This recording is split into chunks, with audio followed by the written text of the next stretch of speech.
Thank you guys for tuning in for an impromptu episode of the Sit Down with Malik Wright, presented by First Star Logistics.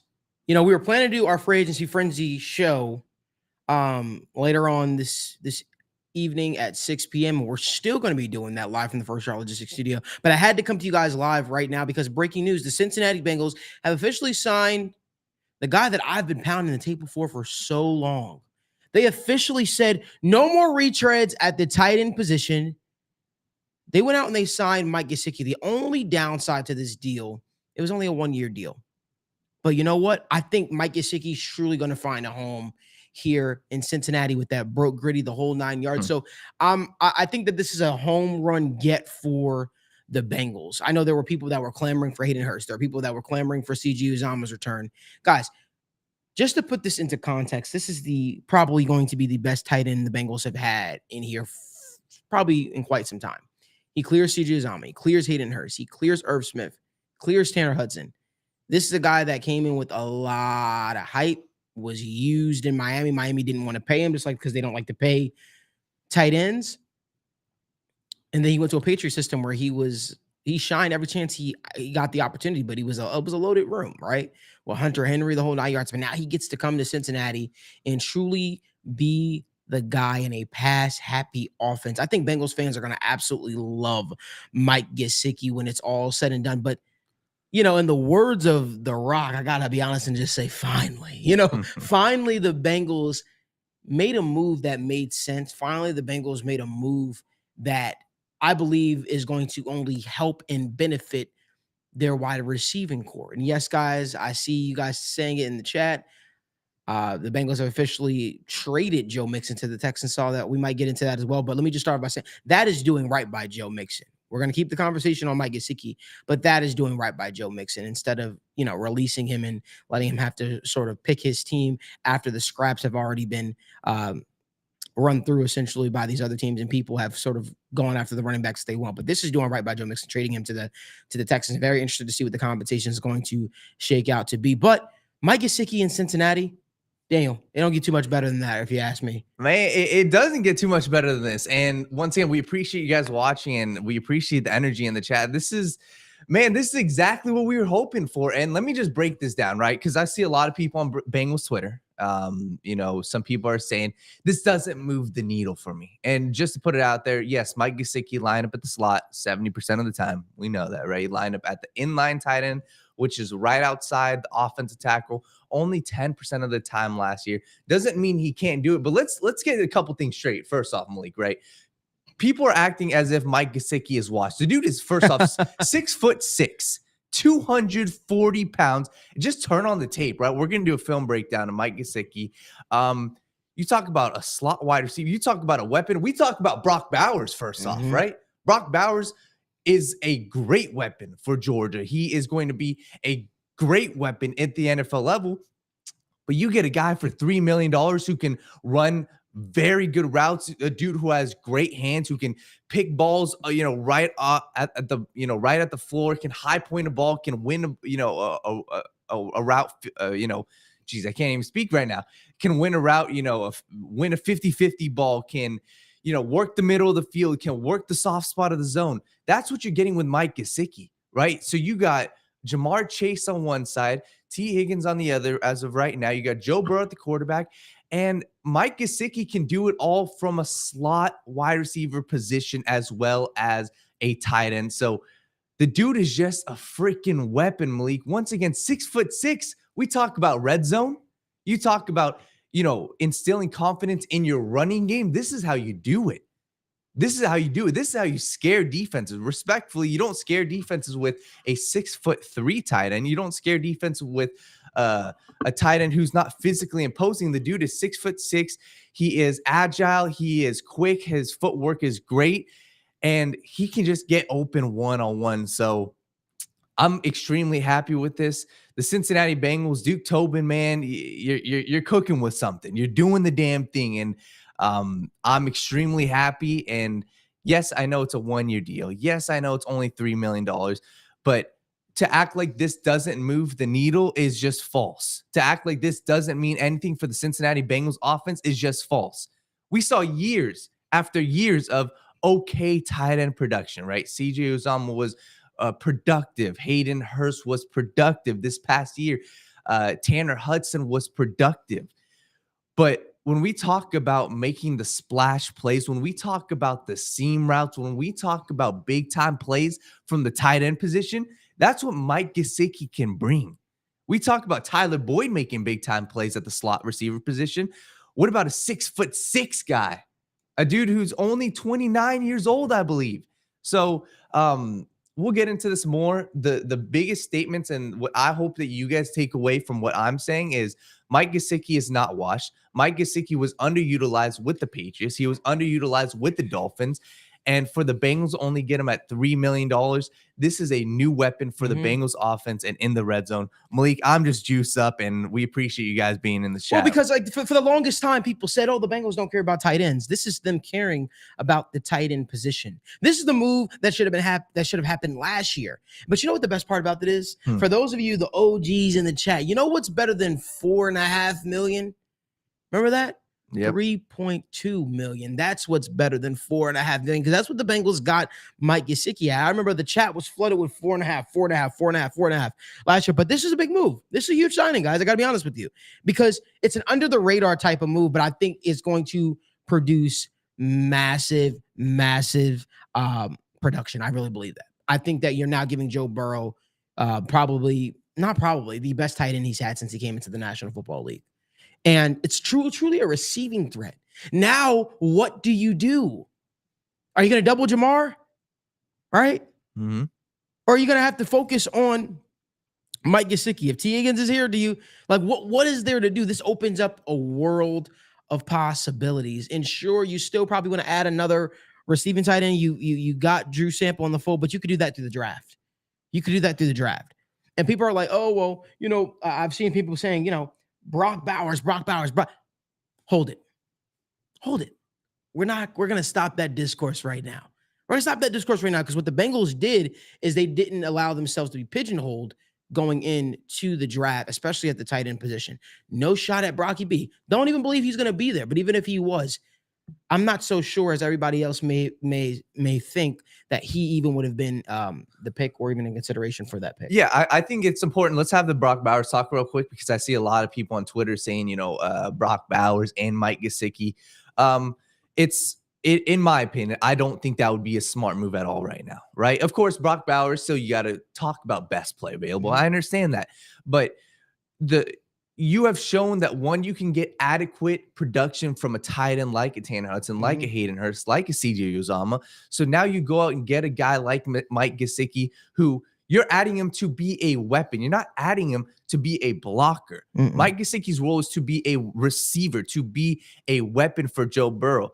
So I truly believe that Mike Gesicki can be a top 10, top 15 tight end in the NFL, no questions asked, especially with the talent around him. And that's where the tight end position is such a different position than everything else. If you have a great offense around you, a great quarterback, you're going to have great matchups, and that's what Mike Gesicki is going to get. So for me personally, the way this is shaping up for the Cincinnati Bengals, you still have two major needs right now, right? And that's in the trenches. That's the defensive line, and that's the offensive line. If I'm looking in the draft in round one, that's where I'm looking, right? I'm not going to take Brock Bowers over a potential franchise offensive tackle. I'm not going to take Brock Bowers over a potential franchise interior defense lineman like Byron Murphy or like a Jerzon Newton, because Brock Bowers is a great weapon. Brock Bowers can do the end around. He can run out in the flats, can make a guy miss 101 in the open field, can beat defenders,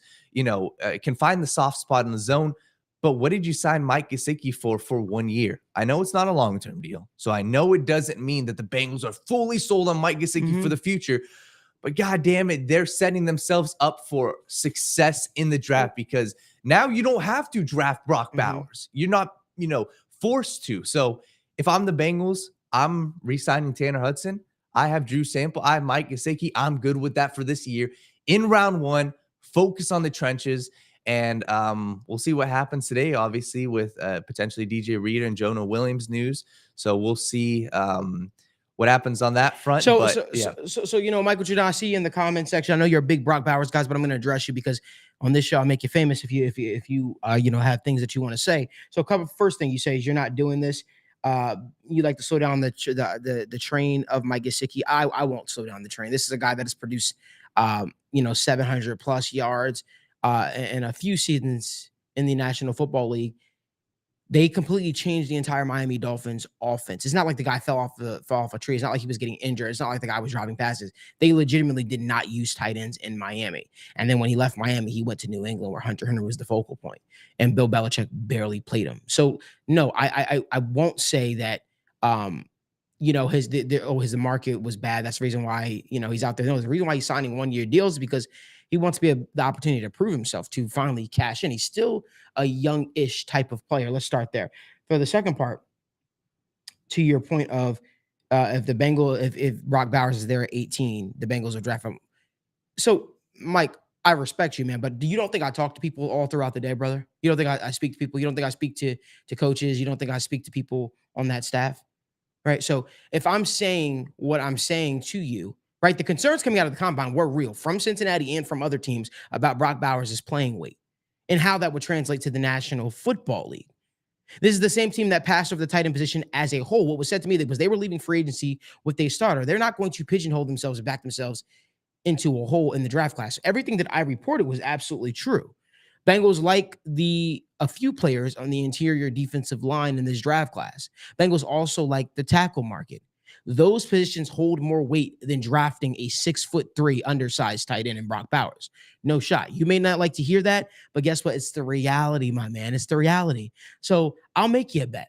If he's there at 18 and if the Bengals are on the clock, and let's say, for instance, a tackle or defensive tackle or an offensive tackle are on the board, I will pay you $100 if the Cincinnati Bengals draft Brock Bowers. I'll pitch in $100 too. I will pay you $100 if the Bengals draft that Brock Bowers over those guys. I'll pay you.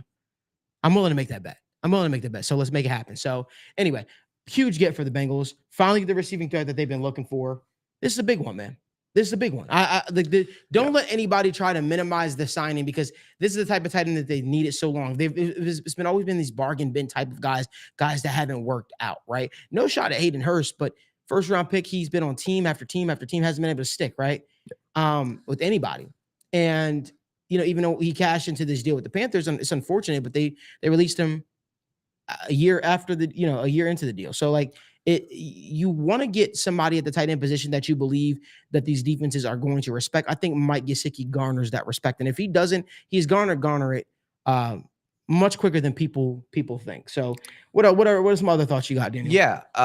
Just to kind of give a little more backstory, right? Let's take last year, for example, for Mike Gesicki. We watched actually surprisingly a lot of his games.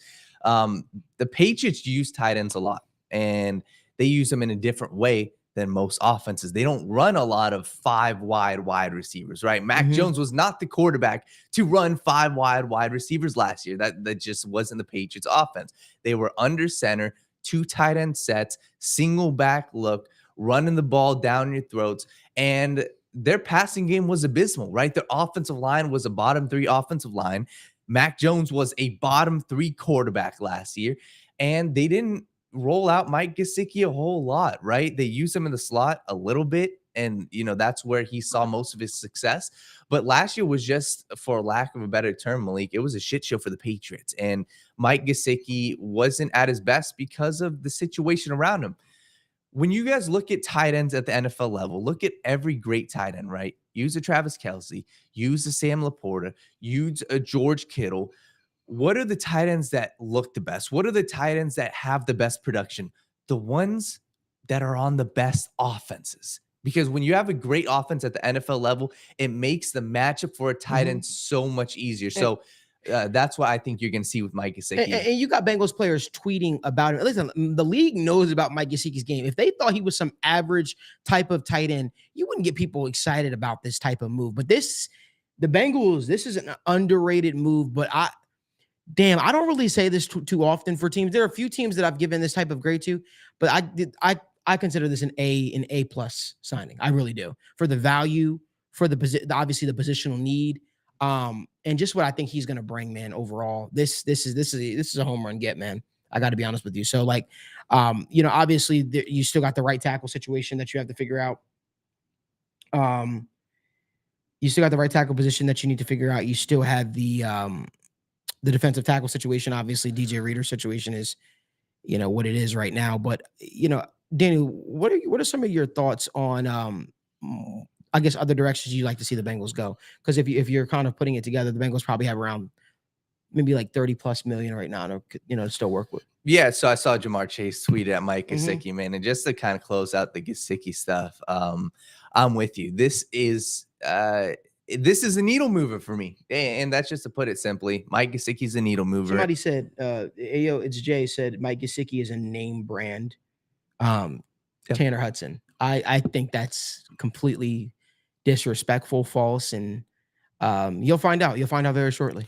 Yeah, let's get one thing clear. Tanner Hudson is fine. He's been a practice squad life for most of his career. So first and foremost, like to start that off, that's false in my opinion. But yeah, like Tanner Hudson is like, look at the production that he put up last year, and he put up fine production. And Mike Gesicki, once again, we're gonna do film breakdown, and you guys can see the film breakdown even from a poor season last year, quote unquote, by everybody else's standards. His athleticism isn't gone. His speed isn't gone. His agility isn't gone. He still runs great routes, and he still has great hands. So I promise you guys, when you turn on the tape, Mike Gesicki is not washed. And this is definitely not just a name brand thing, Malik. So you asked about, where I think the Bengals could go elsewhere. I think you put yourself in a great position now, because now you've got the rest of free agency to kind of work with what you got. You got the two biggest needs is going to be that right tackle spot, is going to be, interior offensive lineman depth, and the interior defensive line. So that's where I'm looking at, right? The defensive line free agency class is not great right now. You got some guys that we were discussing, Javon Kinlaw's gone, and now it's DJ Reader at the top. No more Leonard Williams, Eric Armstead, who's probably going to command 15 to 20 million, something like that. And then besides that, you got a lot of depth pieces. So I would definitely want them to figure out the DJ Reader thing soon, because if you don't get DJ Reader, it's looking slim. Being honest, it's looking slim at the defensive line. You got guys like Tim Settle, okay, a lot of just back end rotational pieces at the defensive line. It's not looking great. So it would definitely be of the best interest to go figure out the defensive tackle position now, because if Eric Armstead's gone, if DJ Reader doesn't re-sign with the Bengals, it puts you in a tough spot, because the defensive line is definitely the issue, I would say, interior defense line. And just looking to offensive tackles, still got Mekhi Becton out there. You still got some fine offensive tackle spots. But you put yourself in a great position now, because like I said, your safety position's pretty much filled. Now you're looking at, your wide receiver position. You can maybe go add a depth piece, but that you can look to the draft for that. Running back position, you got that filled. Look to the draft in round 4, round 5 for another running back. You're pretty much like you're looking good. You've obviously, I think they need to go sign a cornerback. I think Christian Fulton's still out there. We discussed some on the State of the Jungle show. There's still some very good cornerbacks out there as depth pieces that you can go out and get. No more Cheeto, obviously. But man, Malik, I don't know. I'm just happy. I'm just happy because you got the tight end position somewhat figured out. You got the safety position figured out. You re-signed Akeem Davis-Gaither, so that shows you still have confidence in him as your backup linebacker. I'm just happy, Malik. I think this offense, I'm excited for it.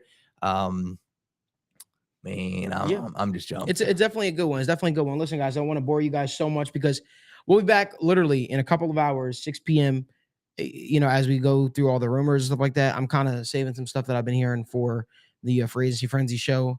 Make sure you guys, if you haven't done so already, give this video a like, subscribe to the YouTube channel, but more so turn on post notifications so you guys don't miss when we go live at 6 p.m. as you break down day 2 of NFL Free Agency Frenzy. But until then, we appreciate you guys for tuning in. Huge signing for the Cincinnati Bengals. Man, it's a good start to the day. It's a good start to the day, but we'll see you guys at 6 p.m. for NFL